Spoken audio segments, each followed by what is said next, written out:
All righty, what is going on, everyone? Welcome into this edition of GC Live. Happy Wednesday. I'm Jack Veltri. I am the baseball, football, and men's basketball beat writer for GamecockCentral.com. So welcome into this edition of GC Live. Like I said, today we're going to be talking about what South Carolina's coordinators had to say. We actually heard from all three of them today. So we heard from not just Dowell Loggins and Clayton White, the offensive coordinator and defensive coordinator, respectively, but we also heard from Joe D. Camillus for the first time since the beginning of the beginning of fall camp.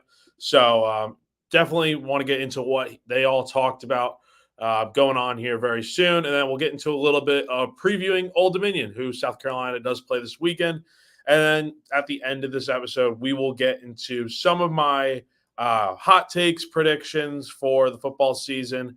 We'll get into a few of those. But before we get started, I want to talk to you guys about our main sponsor, our friend Clint Hammond of CMG Home Loans. If you're in need of help with buying a home or your mortgage or whatever the case might be with any home needs, Clint is your guy to call. He's a Gamecock fan, a longtime supporter of Gamecock Central, based right here in Columbia. I know he's helped out our very own Wes Mitchell in the past, and he's also helped out former Gamecock quarterback and Captain Perry Orth. So if you're in need of help with your housing needs, Clint is your guy to call at 803-422-6797. Again, the number to call Clint is 803-422-6797, or the NMLS number is for him is 71597. Again, the NMLS number is 71597. So, what is going on, everyone? Travis checking in saying, "What's up, GC Live fan? What's up, guys?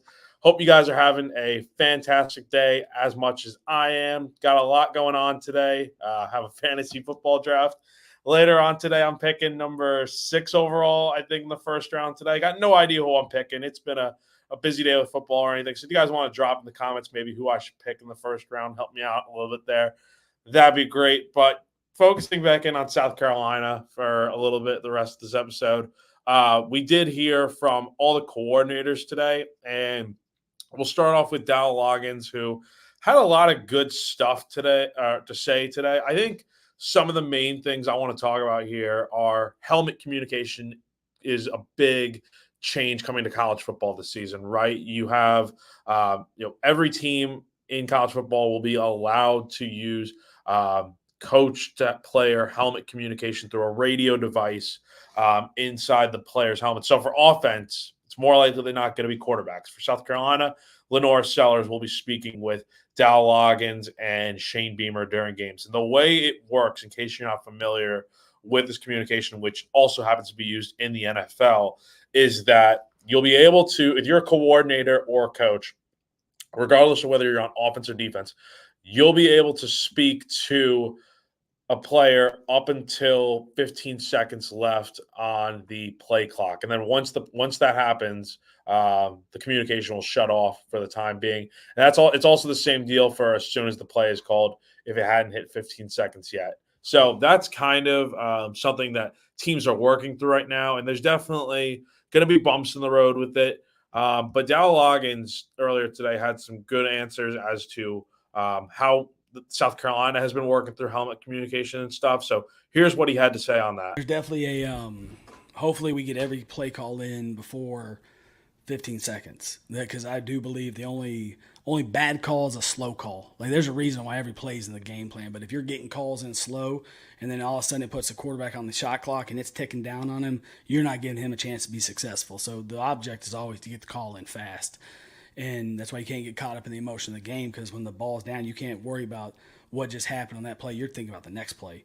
And then sometimes all of a sudden there's a holding call or something happens. You don't expect a drop ball, and all of a sudden you got to reset your mind to say, whoa, I thought I was going to gain 4 or 5 here. Now I got to go backwards. So we call them default calls. Then there will be a time, because it happens in the NFL, and they've been doing it for years, that these things are going to go out. So you have backup plans. You still have signals. You have wristbands. You teach the quarterbacks, hey, if you're in 11 personnel, you're in 12 personnel, you're in whatever, 21 personnel, like, if you get this and the thing goes out, you got to be able to call these 2 or 3 plays. Here they are on a wristband. If the headset goes out, then get to your wristband or have some default calls in your mind ready to go. So it's an interesting discussion to have, right? Because there's a lot of things that could potentially go wrong with helmet communication. Not saying there are going to be, but it's kind of inevitable. And Loggins he coached in the NFL for a long period of time, and he definitely knows better than anyone that these things happen. Like at some point this year, I'm willing to bet we've already seen it in the first game of the year with Georgia Tech and Florida State. You were watching that game last week on ESPN when those two teams were in Ireland. You saw Haynes King, the Georgia Tech quarterback, have to like cover up his ears, or where his ears would be in his helmet because he's having trouble hearing what is being relayed to him through communication, and that's mainly due to crowd noise, I think. But at the same time, it's not just crowd noise. Crowd noise is going to be the biggest issue, I think, with helmet communication because it's going to be tough to hear. Like if you're Old Dominion coming in this weekend, more times than not, you're going to have trouble hearing what's going to be said to you just because Williams-Brice Stadium is going to be sold out. It's going to be loud. It's going to be crazy. But the other issue is, like, what if, this is technology we're talking about. Things happen where technology just doesn't want to work for whatever reason. We see it in everyday life with your phones, theme parks starting to use more technology-based things for rides and stuff. It breaks down. It's normal. What if Lenore Sellers is in a game and his radio just gives out? It just doesn't work. How do you troubleshoot that issue? Well, the good thing is Loggins and I'm sure other OCs and DCs and head coaches around the country are going to have, other play call signals ready to go. There's still going to be hand signals, right? You're still going to have probably the poster boards probably with the different, signals on there and stuff. So I think there are ways to get around it, but it's definitely something to keep an eye on because at some point this year, you'll probably be watching on TV or you're at Williams-Brice Stadium and you see either an opponent or South Carolina. It looks visibly like they're having trouble getting a signal in or just looks like something's off with their helmet communication. And because of that, it's going to be like, well, something's off. Well, good thing is these teams will be more likely than not able to work around that issue just because, some are going to fully embrace the helmet communication and adapt with the times. Others are going to be like thinking, okay, if something does go wrong, we're going to be ready to go. And we're still going to use hand signals and the old style of getting signals to players and stuff. So it's definitely something interesting to look at. And, from an offensive perspective, it is, it can definitely be an adjustment. It's a lot for these players too, because it's like they've only been learning this stuff since the spring. And, I'm sure there are going to be issues with it, but I think it really comes down to who adapts and who has the best backup plans in mind. It does seem like South Carolina will be ready to go. And William Dean says Williams-Brice is going to be rocking. I absolutely agree with you, man. It is going to be an electric atmosphere on Saturday, and I'm really looking forward to it. The Queen of the Cox says, hashtag Vandrevius for 200 yards. Robbie Ashford plays most of the fourth quarter. I like your thinking. I like the way this is sounding because then that means it's going to be something of a blowout, and hopefully that's the case.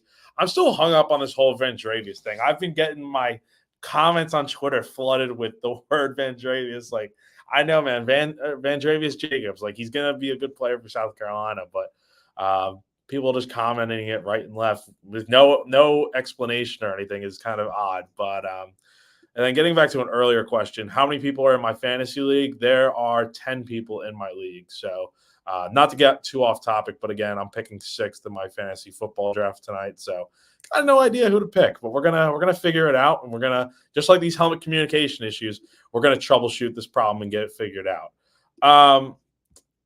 Is Nick Harbor gonna catch a TD in the first game? Big Red says. So with Nick, and that's something we'll talk about here in a second. I'm not sure. I think Nick can definitely be a guy that goes out there and makes a nice catch in the first game of the year. But again, it's all going to depend on the situation. He's currently listed. Let's look at South Carolina's depth chart. Right now, he is listed as the backup to Jared Brown.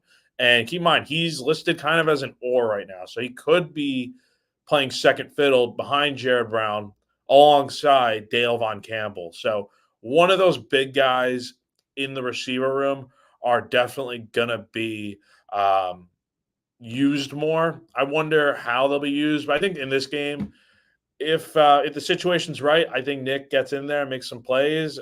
You hope he plays a good bit. First game of the year, you would hope so, but we'll have to see what happens with that. Getting back into what the coordinators did have to say, wanted to touch on something else that Dal Loggins talked about before we jump into the other coordinators.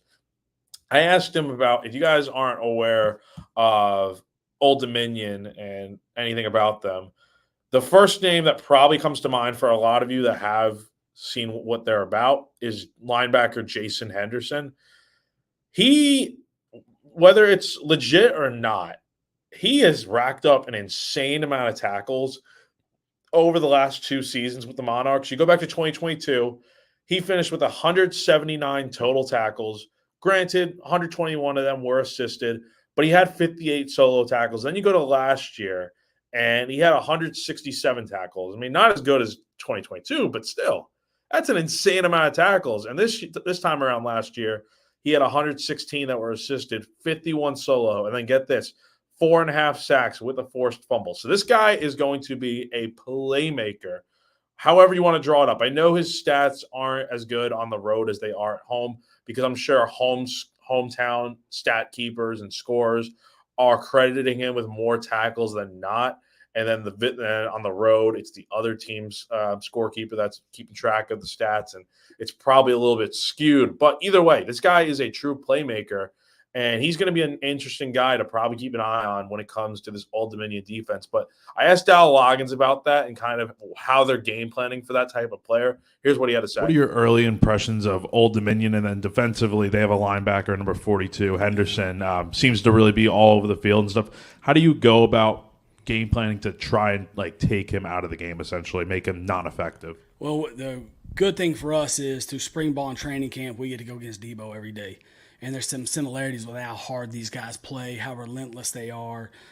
Don't stop, like Freddy Krueger type guys. They just won't die. They just keep coming. And the guy at 42 does a great job of, he's not just making tackles, he's going after the ball as well. And we made tapes and showed the running backs and quarterbacks and tight ends and receivers, you better protect it, because he's trying to tackle you, and every time he's doing that, he's trying to rip the ball out as well, and he's a heck of a football player. This 3-safety defense creates run game issues, and it's very unique. So it's something that you can prepare for all you want, and what they put on tape last year, they could be completely different this year. The hardest part about a first game is there's a wall of, you're waiting for, you got to figure out if what you studied for and what you prepared for, is that what they're showing on tape. So adjustments have to happen earlier in first games than the third game when you've seen two weeks of film on them. So that's also a huge advantage. You're talking about a team that plays really hard, that the record should have been better than what it was last year, because they lost some one-score games. They've got some transfers. The head coach is a guy that I interviewed for a wide receiver job back in 2016 when I was with the Bears, and did a great job. Extremely intelligent guy. Ricky's really, really sharp. They have a good coaching staff. They play really hard, and it will definitely be a challenge.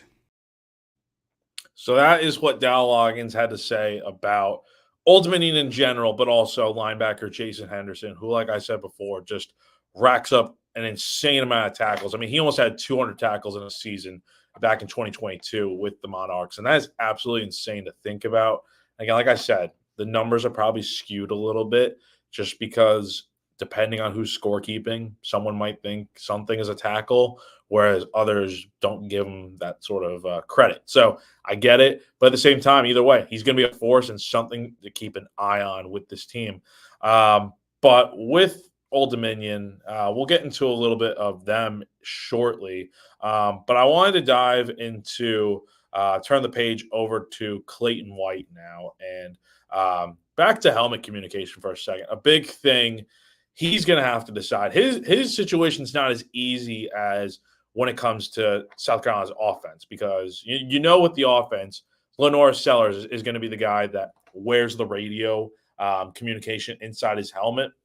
Whereas with the defense, Clayton didn't really reveal. He didn't want to essentially give away who's going to be wearing the helmet communication, because also another thing to think about is that only one player on the defense is going to be wearing it. But he had an interesting response to say as to the whole situation, because when you're at the games and you're looking at the defense, you'll see a player with a green dot on the back of their helmet, and that's the indicator that tells the referees mainly and the other teams that, hey, this guy is the player with the helmet communication inside his helmet. So here's what Clayton White had to say about that, and then we'll get into a little bit of reaction to it. On Saturday. I'm not at liberty. I'd rather not do that, to be honest with you, Hell. But our guys are all capable. Let's start there. And really, I'm going to put, based on the location of the player, whoever's in the middle of the defense, that's the best place to put the green dot. Because if you tell one guy, if you say publicly one guy's a green dot, that's sometimes people look at that the other guy's not a green dot type player. I've been talking to NFL scouts all month, and they keep asking, is there a green dot? Well, all my guys are capable of a green dot, but the green dot is going to go to the guys in the best location to communicate to most of the players. So I would imagine a green dot player is a guy who can communicate and knows his stuff. And Absolutely. So, yeah, and if you guys are able to hear the audio all right, let me know, because that is something that I know some people listening had a little bit of an issue with last week, and I think I was able to fix this time around. So just let me know if you guys are able to hear everything all right, because we still have Joe D to play a little bit of audio from. But getting into what Clayton said, I thought it's very interesting because, number one, from his perspective, I get it. You don't want to give away who is going to be wearing the helmet communication device during game on defense, because then it's like, hey, like if Old Dominion, let's say it's Nicky Minwari, for example, like Travis Edwards says here. Nick E would probably be the guy on the field the most, so I would assume he'll be the helmet guy. Let's say Travis is right, and let's say Nicky Minwari at safety is wearing the helmet communication. Let's say Clayton White went out just flat and said it, that Nick's going to be wearing the helmet communication this week. That gives Old Dominion somewhat of an advantage, right? Because they're able to look at the tape and look at how, they'll know essentially that who's calling the signals for them. Whereas, by not revealing it, it doesn't give away anything. And I think that's by design. So when it comes game time, it's not like Old Dominion's going to have a clear-cut idea of who's going to be wearing the helmet communication device. Now, based on what he said, it's going to be someone obviously important on the defense, someone in the middle. I would imagine it's probably going to be, and Travis Edwards kind of read my mind, I would assume if it's not like a Nicky Minwari or a DQ Smith, someone like that in the secondary, he said it's someone in the middle probably. I'm going to go probably Debo Williams. He's a really smart football player, knows what he's doing. He's obviously the essentially the captain of the defense. So it wouldn't surprise me if he's wearing the helmet communication device. But here's another thing to think about. And this was a good question that was asked today, is if, do you have to only have one player wear the helmet communication device during the games? Can you essentially rotate it around? And from what Clayton said, there are times in the games where if you're one player, I think he noticed this watching the Georgia Tech game the other day. If you're the player with the helmet communication device, Georgia Tech had 3 different helmets for the player that was wearing the device. So you have to imagine that you're going to be able to rotate it around if for some reason, like let's say it is Nicky Minwari and he is having trouble getting the signals in. You can probably turn it over to someone else then and have them be that guy wearing the device. But it's not as clear cut and easy to look at like the offense.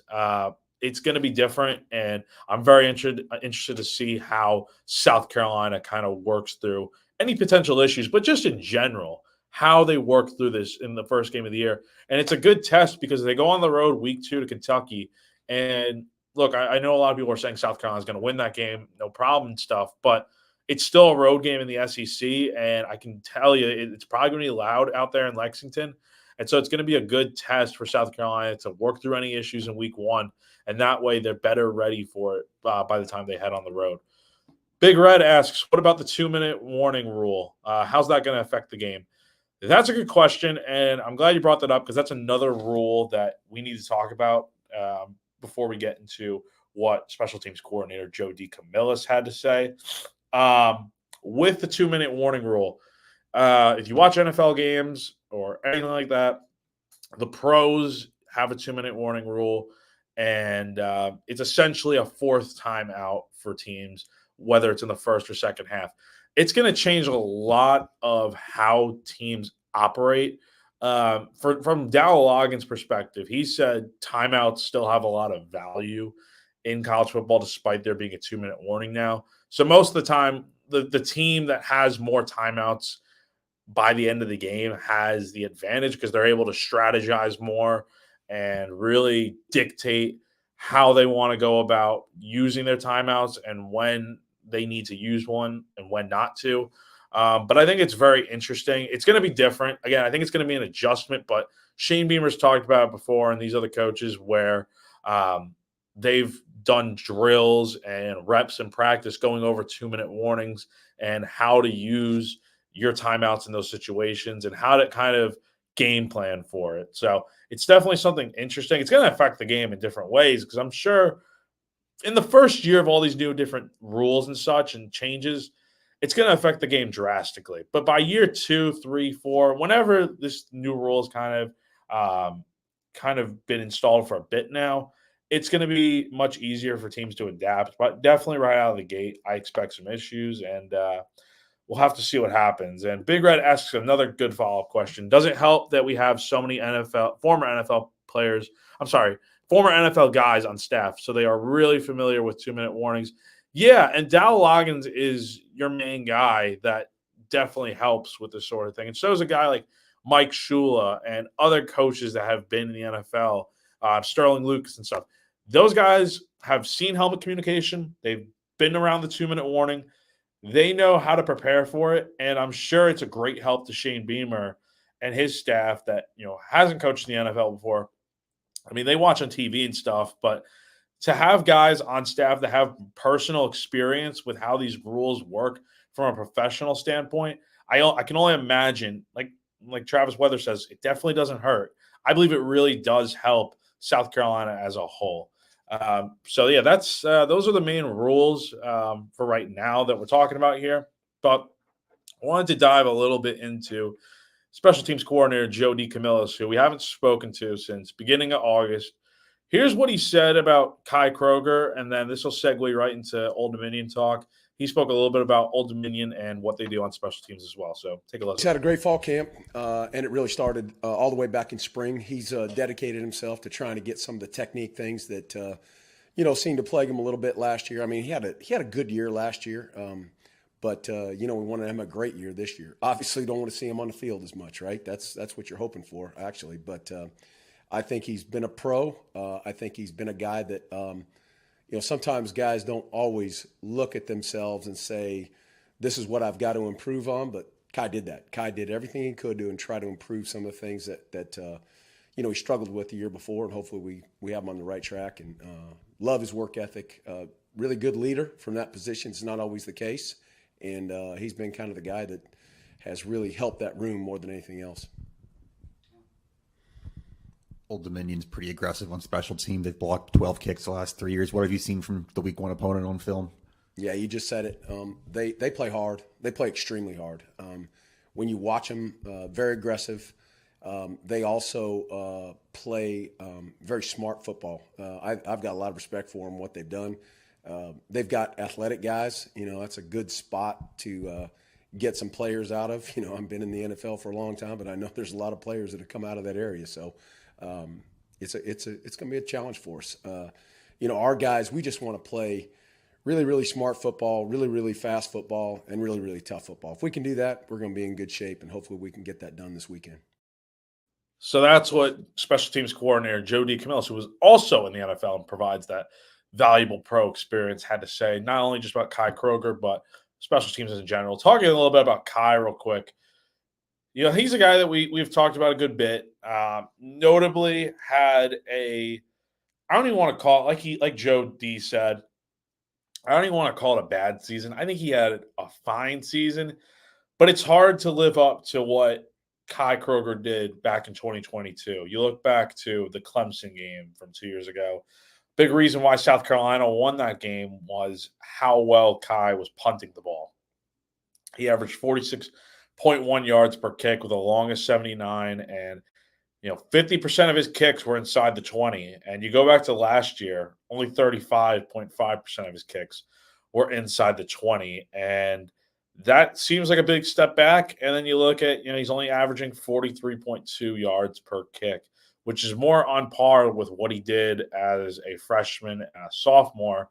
And then his junior year was an absolute breakout year. So Kai getting back to what he was 2 years ago, I think it's possible. It seems like he's in great spirits. I talked to him on South Carolina's team media day and asked him a lot about, what he's been through and stuff. And he had some personal issues going on last year that he's resolved and worked through now. So it's all football, and he's more focused and ready to go for what will be his last year. And I think he's kind of due for a good season. I don't know if he's going to be back to that level of his peak where he's bombing balls right and left against Clemson and Tennessee in those games. But I think he's definitely someone that we shouldn't sleep on, I would say. I think he's going to have a good year. But again, you look at Jadiz brings up a good point. Bad punting cost us last year. Probably cost us the Florida game with that 20-yard punt. Yeah. Look, man, special teams, it's a huge part of football. We as people that watch this football team should know that. Look at how important special teams was. You look at the first 2 years under Shane Beamer ball. Special teams was massive, and they made so many different plays on special teams, but it was also Kai Kroger, making good punts and making big plays in that way, throwing the football when he needed to. I felt like that swagger was missing last year. So I'll be interested to see if South Carolina can kind of get back to that. And if they can, it's almost like, okay, that's one step of the equation. The other two phases of the game, offense and defense, I believe those are going to be better this year. So get all three phases back on the same page. I think we can definitely expect to see not just a bowl, get to 6 wins, make a bowl game, but possibly beyond that, kind of like what we saw in 2022 when they kind of caught people by surprise after the embarrassing Florida game in Gainesville and won the next 2 games over top 10 opponents. So I'm definitely interested to see how special teams does this year, but it definitely starts with a guy like Kai Kroger. And the Queen of the Cocks brings up another good point. Kai will be much improved this year, I'm sure. You don't go from All-American level to last year and not rebound. We have tons of athleticism and young guys that will play special teams as well. Great point. Enough said. I like it. And that is a good way to segue into what we're going to talk about now, shifting over from coordinators into Old Dominion. And the Old Dominion Monarchs coming to town, 4:15 on SEC Network on Saturday afternoon. If you're going to be at the game on Saturday, go ahead and comment if you are, if you're not, what your plans are. And let's hear it. Let's see how many of you guys are going to be a pre-roll call to the actual roll call on Saturday. Let's see who's going to be at the game on Saturday. I'm very interested to see. I, of course, will be there, not sitting in the – let's see what the temperature for Saturday is going to be. I'm interested to see because you know what? This past weekend, it was beautiful out.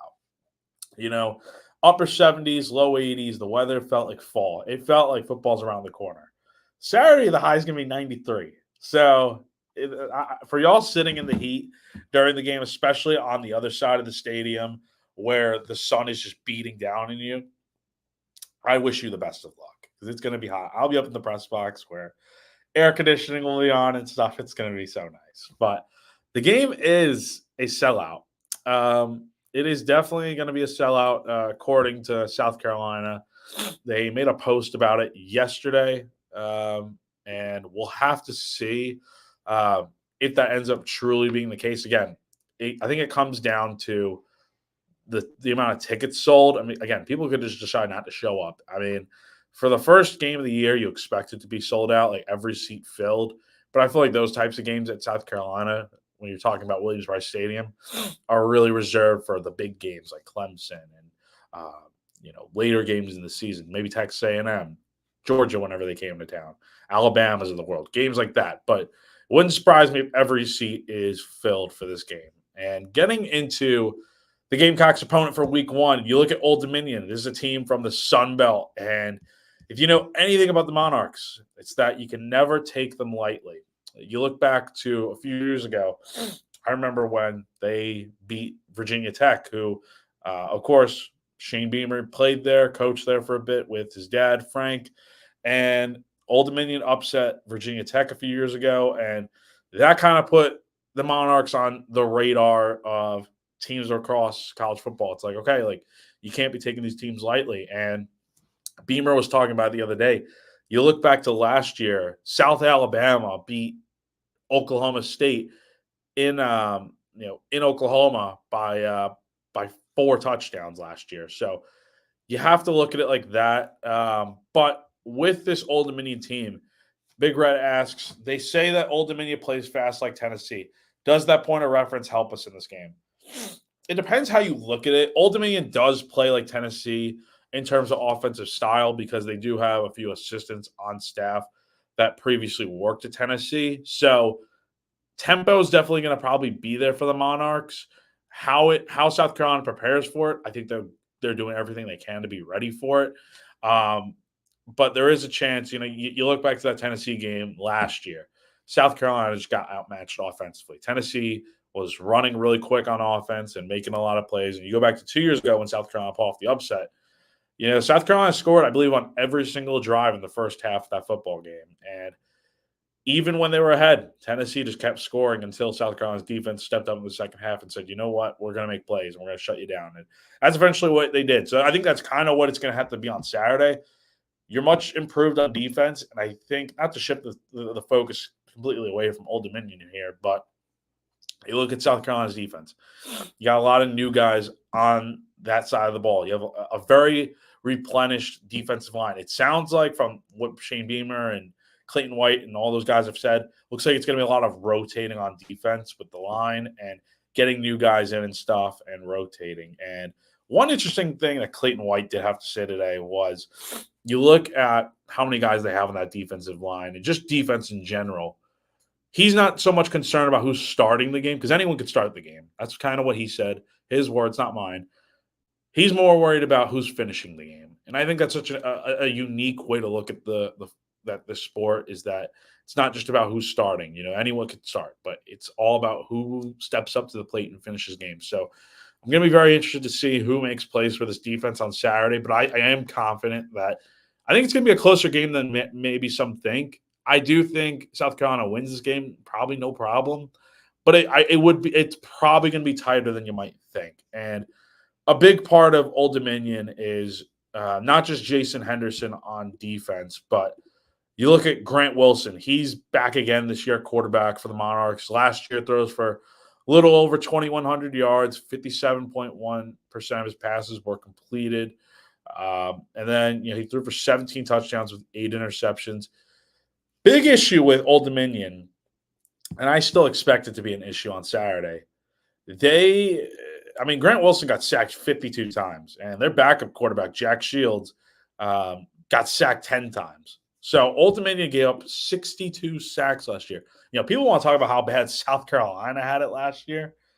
Go to Virginia and go watch an Old Dominion game because that offensive line stunk last year. That was an issue, and I definitely expect it to be something that South Carolina maybe could take advantage of this year. Injuries aside, I know Ja'Kai Moore and Aaron Parks are out. Ja'Kai Moore is obviously a bigger loss because he's a regular starter for this team on the O-line. But I definitely do think, like South Carolina, their defense, they're going to probably be feasting on this Old Dominion front five and trying to blow past them and create havoc on the quarterback. And I think if they can do that, that's going to create a lot of issues. But another thing to look at here, Old Dominion's got a new running back this year, Aaron Young. He is a transfer from Rutgers, and he's a guy to definitely keep an eye on. He's someone that has been at Rutgers since 2019. So he's been around college football for a long time, had 823 all-purpose yards as a freshman, and it's definitely carried over since then. Now he's at Old Dominion for what is now going to be his last year of college football.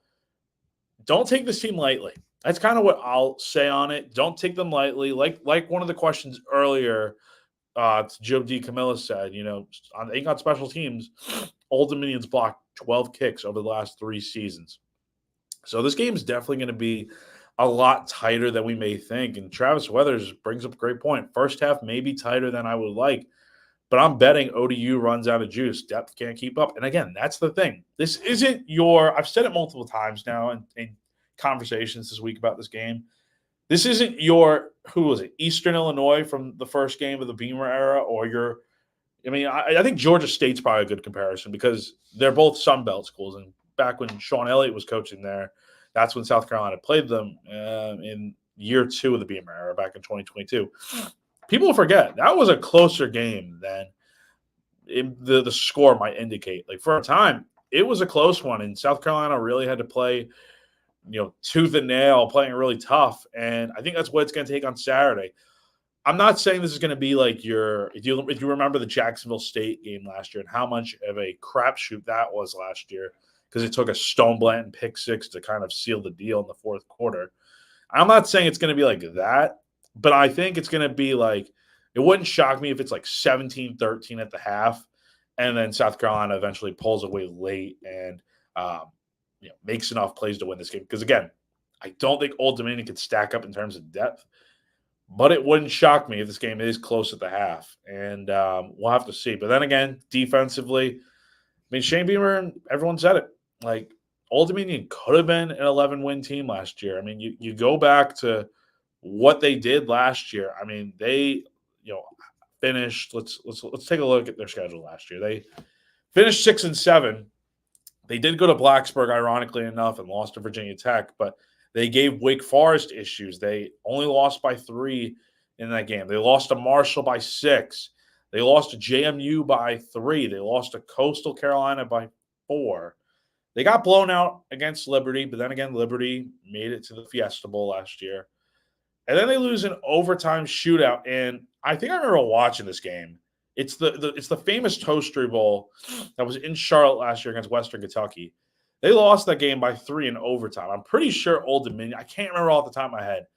Old Dominion, I think, had the game in the bag. And if someone remembers this game, please feel free to comment. But I think I remember Old Dominion doing something kind of just silly and kind of weird that kind of cost them the game. I can't remember. I remember watching the game a little bit, but I can't recall what it was. But either way, the point I'm trying to make is that Old Dominion had a lot of close losses last year. And so if those games go in their favor, it's like we're talking about a team that maybe won 8, 9, 10 games last year. So I think the key for this Monarch squad is while they may not win on Saturday, how are they going to change from last year? Are they going to be able to finish ball games? Are they going to be able to prevent the plays that beat them and keep them out of games? If they can do that, I'm not saying upset. That's not what I'm saying. But I'm saying, like, this game is going to be closer than people think. If Old Dominion plays the way that they can and doesn't shoot themselves in the foot, I'm not saying it's an upset, but, like, you never know. But I do think South Carolina is the better team, hands down. And Dylan Stewart is going to eat ODU up on Saturday, says Big Red. And, yeah, I can definitely see it. Dylan Stewart, I think he's going to play a good bit this year. We'll have to see what happens. I do wonder how that all shakes out on defense with a guy like Dylan Stewart and those younger guys. I think we're going to see a lot of younger guys play on Saturday, but right away, I wonder what kind of impact Dylan Stewart will make. And the question came up about how good is the Old Dominion defense? And let's take a look at some stats here. Old Dominion last year gave up 28.7 points per game, which was ranked number 77th in the country. They allowed over 400 yards a game. So that's another thing to keep in mind is that they're allowing a ton of yardage per game. So I think South Carolina, I think with this Gamecock team, Lenore Sellers, new quarterback, new offensive, well, not really new offensive system because it's Dowell Loggins, but new players in the system. that's going to take some time to work out. Vandrevius Jacobs, I know that's a popular name. Rocket Sanders, Mazio Bennett, maybe. How do these guys work themselves into what is a new system in their first game in front of 80,000 people? How are they going to work through it? I think it takes a little bit of time at first, but I think eventually the Gamecocks do get it going and get rolling in the second half. And then you look at how many times teams converted on third down and fourth down against Old Dominion. I'll get into the alarming stat here in a second, but teams were converting almost 39% of the time on third downs against Old Dominion. And then you look at fourth down conversions. This is the stat that kind of worries me from just Old Dominion's perspective. I think this is good for South Carolina.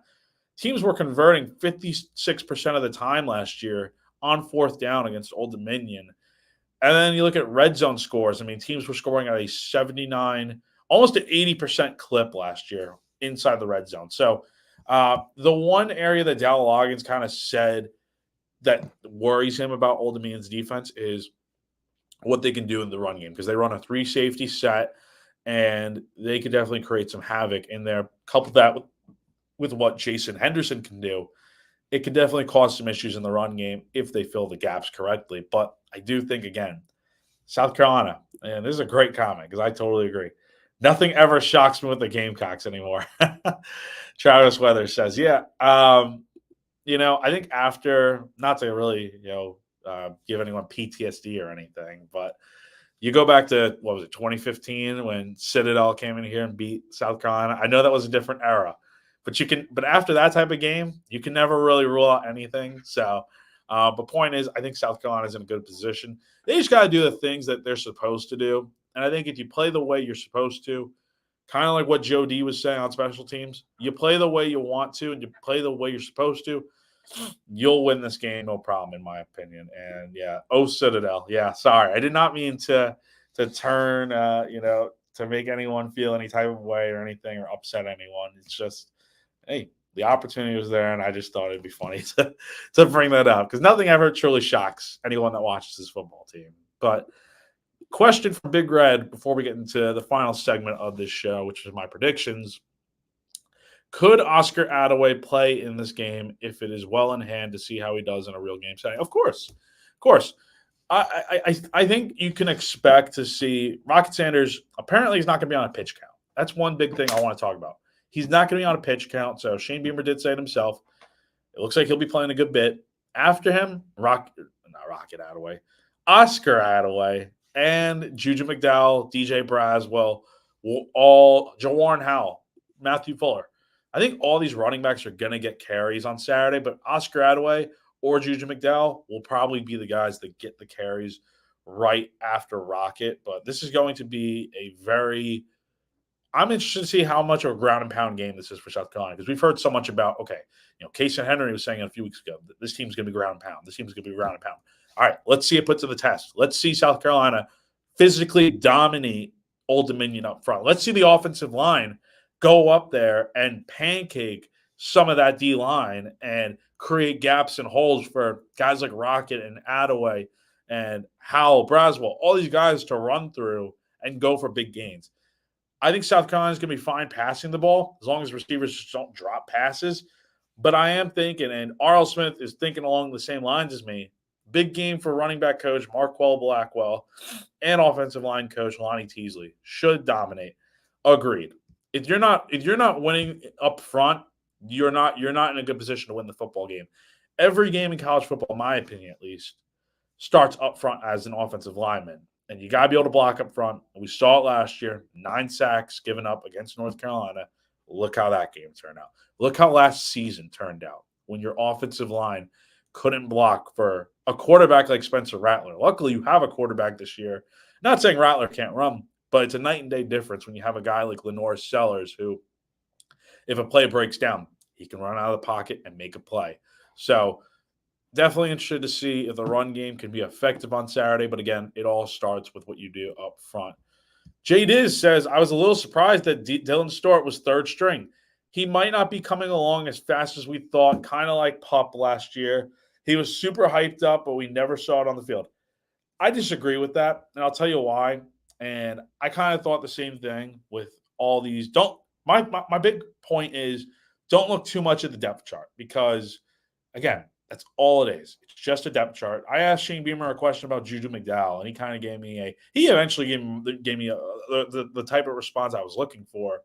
But he basically said, I mean, you guys are making so much of this depth chart and stuff, and all these guys are going to play and stuff. Some guys that are not on the depth chart are going to play. And that was a question about running backs, but I think it's the same deal for defensive line. They're going to be rotating. Dylan Stort's going to get in, and he's going to make plays, and he's going to get opportunities. Just because he's not starting right out of the gate, just because JT Gear is your starter right now, does not mean that will be the case the whole season. This could be a week-by-week thing. If Dylan Stort has a great game, he has, for instance, 3 sacks in the opener. That'd be amazing, wouldn't it? If he has that many big plays in the beginning, it's like, okay, put him into the start role. He'll see playing time. I'm not really worried about it. And I definitely think you all should be, feeling good about what he's going to do. My point is, don't look too much into the depth chart. Just wait till Saturday. Wait to see how the game turns out because a lot of these guys are going to get opportunities. And R.L. Smith brings up another good point. Really is situation dependent once the game starts. Bingo. And we are going to now segue into some of my I've kind of been going back and forth on this. I want to give my game-by-game predictions for South Carolina, but I think I'm going to wait till later this week to do that. And apologies to anyone that was kind of hoping that Jack would pick South Carolina to go 12-0 this season and make the college football playoff, win the SEC championship. If you are interested to know, I will say this. I've been playing College Football 25 in South Carolina, and those of you on the Insiders Forum got to see this a few days ago. I'll recap the story real quick. I was playing with South Carolina. It's the week after the Ole Miss game. I just beat Ole Miss by 3 touchdowns or whatever, the Juice Wells game. Going to Tuscaloosa, playing back and forth. I tie the game, or I'm down by 3 with a minute to go, and I get the ball down to the goal line. I'm at the 1-yard line. It's 4th and goal, 1 play to go, no timeouts, 3 seconds left. I run a fullback dive, and I was going for it. I could have kicked it. I could have just tied the game, sent it to overtime. But when you're in a situation where it's like you're playing at South Carolina and you're on the road in Tuscaloosa against a team like Alabama, you go for it. You go for the win. I ran a fullback dive, got stuffed at the line. Oh, well, lost that game. But I was just playing earlier today and won the SEC title game against Georgia and won in not convincing fashion. I think I won by 4 points. And now I'm getting ready to play in the Sugar Bowl as the number 4 seed in the college football playoff against North Carolina later. So my point is, my predictions will come. I don't know about 12-0, but we'll have to see what happens. Getting into what more I think could happen this year. First prediction I want to talk about is I've seen this thrown around a lot. Rocket Sanders, I think, is going to rush for over 1,000 yards this year, easily. If he's any bit as good as people think he will be or how his teammates have kind of hyped him up, I think we could see this guy run for what did he run for? 1,400 yards 2 years ago at Arkansas. I think he can get up there, but with so many other running backs in this room that are capable, it seems, I think Rocket will definitely get over 1,000, but getting back over 1,400, it's possible, but I just don't know because there are a lot of other good guys in that room. But Rocket Sanders, I would definitely bookmark him to go over 1,000 yards. Another prediction I have talking about this year, I think Lenore Sellers is going to run for a ton of yards this year. You look at what he is as a runner. He's a guy that I think is very versatile and moving around and stuff. I think there's going to be a lot of plays this year where, not saying South Carolina's offensive line is going to break down and just not be good this year, but I think there's going to be times where the pocket collapses and rather than take a sack, we're going to see Sellers on the move. And that is one thing I'm super interested to see this year is how much will this guy run this year? If he runs a lot, it could be special. Chris Clark had a good prediction today that I'm kind of piggybacking off of here. Connor Shaw, former Gamecock quarterback and legend at the University of South Carolina, had 558 rushing yards in his final year back in 2013. Chris basically said Lenoris is going to break that mark. I agree. Easily. Now, will Sellers be like 1,000-yard Lamar Jackson type rusher? Probably not. I would say, because if we're talking just 12 games, 12-game sample size, and Lenore's plays every game, I think we could be talking about, I don't know how many passing yards he's got thrown for. That's a whole other discussion. I would say probably somewhere in the 600 to 700-yard range would be insane. And yep, Travis Weathers says bingo Jack. I think he will go off with scrambles. Agreed. And I think teams are going to have a lot of issues stopping him. This will lead me right into another prediction. I predict Dylan Stewart would have 2.5 sacks this week a few months ago. I'm sticking to that. I am going to not predict that because 2.5 sacks, if we're talking about just this week, I don't know. I think it's a little too much to be asking for. I'll say this. I don't know how many sacks Dylan Stewart's going to get. I will say he gets over in a season. I'll say he gets. I don't even don't hate on me for this take because I'm just spitballing here. I'll say he gets over 6 sacks for sure this year. I think that feels like a good number. You know, South Carolina didn't have a ton of guys with that high of a number in sacks last year. I think Dylan Stewart could potentially lead the Gamecocks in sacks this year if the moment arises and he is as special as people think. But that's a good take from Travis. Big Red asks, could we take the title of most block kicks in one season? And again, this is all me talking without really knowing what these other special teams units are like around the country in the SEC and stuff. But I would be willing to bet, not really a prediction, but just more of a potential, I guess, statement. I think South Carolina is going to be a lot better on special teams this year. I go back to that discussion I had earlier about Kai Kroger and stuff. I think he's going to be booming the ball a lot better. He's too good of a punter to not be better than what he was last year. I think that he's too good not to return to form from 2 years ago. You couple that with the fact that, it's not Pete Lembo, but it's still Beamer ball. South Carolina's got a lot of guys that are going to be hungry this year on special teams to play, make an impact. Anyone that's not a regular starter on the field is probably someone that we'll see on special teams this year. If those guys can get through and just get a lane and go make something happen, I could definitely see some blocks happening this year. Kind of getting into more big picture type of things. And I know I said I'm not going to give my record predictions yet. I think I'll do that on Friday on GamecockCentral.com. But if I had to pick one game, here's my thing with this team, and we'll wrap it up here shortly. South Carolina, in my opinion, has 4 guaranteed wins this year, at least to me. You may think otherwise, but I think we can all agree that South Carolina has 4 games where it's like, if they lose one of these games, it's like, this season's in the toilet. Vanderbilt, on the road. I know it's on the road. I know it's in Nashville. I know it's a November game. I know it's Vanderbilt. But South Carolina should win that game. They haven't lost that game. You go back to, I think, 2008 was the last time they lost that game. A long time ago. I think they win that game. Wofford, Akron, and Old Dominion should be wins. Those are 4 wins. I've said that for months now. A lot of people feel the same way. Those are your 4 wins right there. You have to find a way to get 2 more. My prediction is this team will go bowling this year. How many wins they get? I'll figure that out eventually. I haven't really nailed it down yet.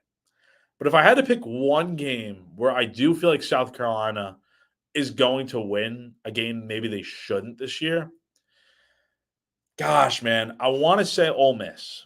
I want to say Ole Miss is going to be the game where Juice Wells factor, South Carolina is going to win because of how much energy is going to be going into that game. But you take out the Juice Wells factor, that Ole Miss Rebel team is freaking dangerous, man. There's a reason why they're as hyped up as they are. They got Jackson Dart back. You lost Quinshon Judkins, but you have running backs that basically add up to what he's able to do. So more over less, essentially. So you lose Quinshon Judkins, but you have so many other guys, and it's not just the Juice Wells aspect. And yes, this team is really freaking good. So I think South Carolina, as much as I would like to pick the Gamecocks to win that game because it's at home and stuff, that's the one game, like, I think I'm going to end up probably picking South Carolina to lose that game. But if there's one game I feel like I would be wrong about, I would for sure say it'd be that one. And I'm not even going to lie. I could say this now and then on Friday, but yeah, South Carolina's going to win that game. I just think something's going to happen. Magic, I'm sure not many people thought Tennessee would come into, Williams-Brice Stadium and fall flat against the Gamecocks 2 years ago. But here we are, It happened. Crazy things happen in college football, and you never know. But the one upset I think I would probably pick this year, if it's not going to be like an Ole Miss type game, I don't think they go into Bama and win. I don't think they go into Oklahoma and win. End of the year, and R.L. Smith is leading right into my point that I'll wrap up on here. I think they can go into Clemson and win, guys. I don't know. I think Clemson, you look at their schedule. They're going to probably lose to Georgia week 1 on Saturday. And if I'm wrong about that, okay, that changes things. They're probably, I would say they would lose to Florida State. But seeing how bad Florida State played until that final drive on offense on Saturday, I don't know, man. We'll have to see what Florida State looks like, but I think that could be a loss. And you count NC State in there too. NC State's a sleeper. Let's also not forget, I'm going to take a look real quick, but I think Clemson also plays Virginia Tech this year, I would imagine, maybe. Let's take a look. They go to Wake this year. That's going to be tough. They do. Clemson goes on the road to Virginia Tech.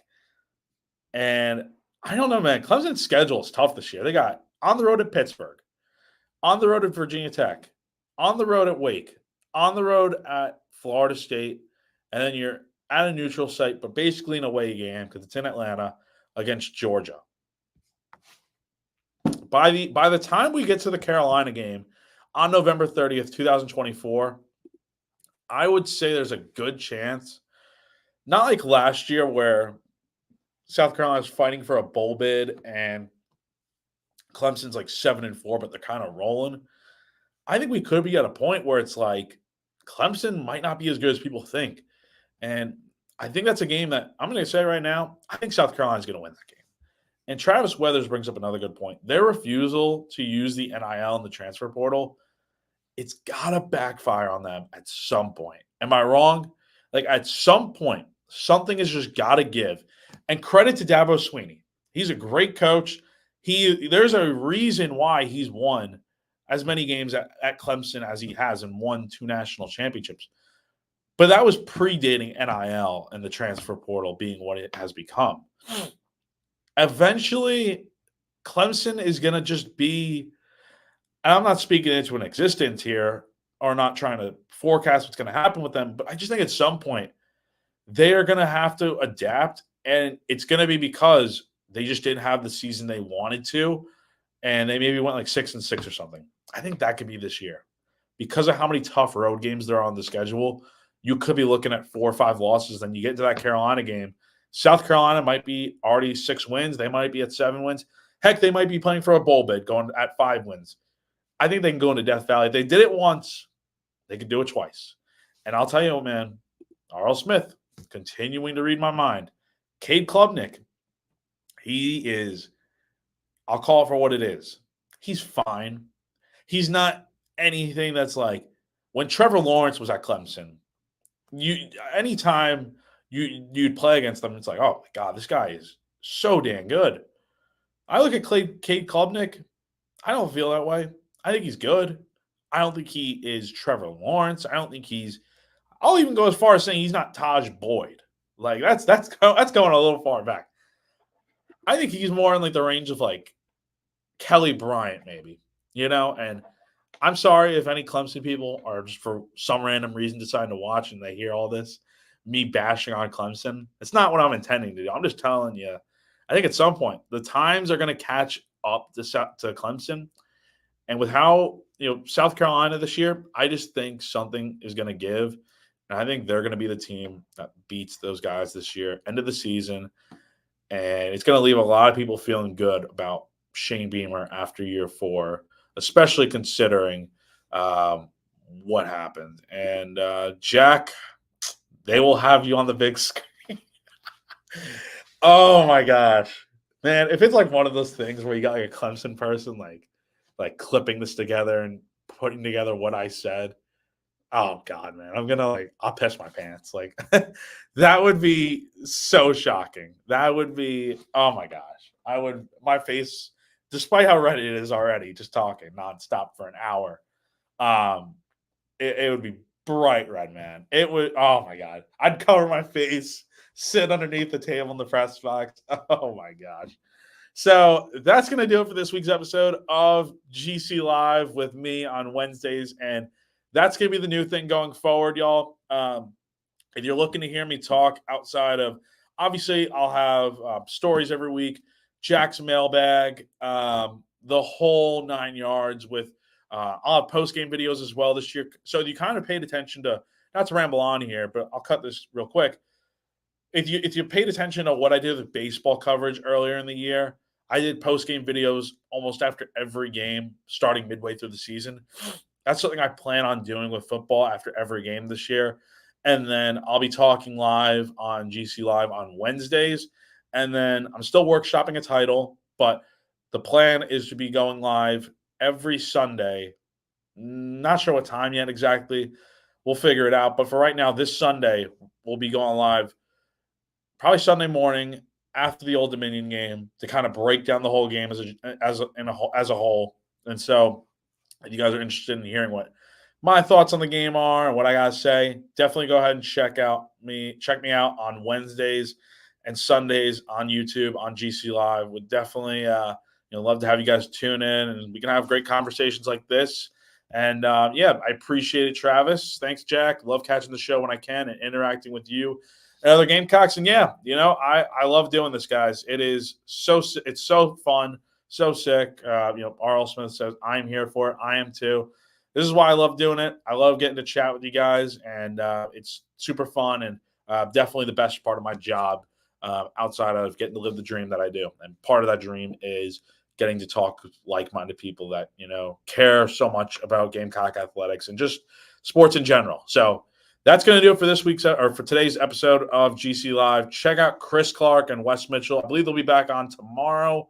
And they'll be going live for GC Live around 2 o'clock in the afternoon. And then I'll be back on Sunday. South Carolina plays Old Dominion at 4:15 on SEC Network on Saturday. Be sure to stay locked into GamecockCentral.com for coverage throughout the rest of this week. And then especially on Saturday, we'll have a lot going on the website and on YouTube, Instagram, Twitter, the whole everything. And it's going to be a lot of fun. So have a great rest of your day. We are, as of right now, we're less than 72 hours away from the start of Gamecock football. Put into perspective, guys, it's going to be here before you know it. Have a great, wonderful day.